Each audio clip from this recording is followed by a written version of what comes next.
हम लोग जा रहे हैं कॉमेडी बनाने, इनको बोल रहे हैं लीजिए शूट कर दीजिए ब्लॉग। तो कहा था हम खा लिए है इतना डोलात ना इन्हें तो नहीं निसर के अब ज्यादा लागत डोले में भारी दोनों जने ठीक है, जोड़ी मस्त बा। कहाँ मस्त बा, हम तो पति है बढ़िया भाई। ये कौन बहुत मोट खान टकलवा गरम बा देखा काहे टकल बनवा लिए इतना बड़ा लागत है ना, वैसे तो नहीं बड़ा मुंगरा है। सही बा।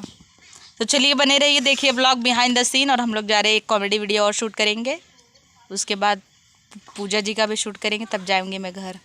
देखा ये लड़के बहुत चुगलखोर है, बहुत अनवादी करत है ने। केक 2-3 दाएँ खाते हैं बेचारू, खाना ना खाते हैं जल्दी।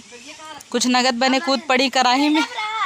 हाँ, एक्टिंग अच्छा करता है लेकिन ये पूजा की लड़की है ने। एक वही दिन बर्थडे राखो भलो इनका, वो मजा आ रहा ना। नियवरे वाले भगाए दू का मजा आई।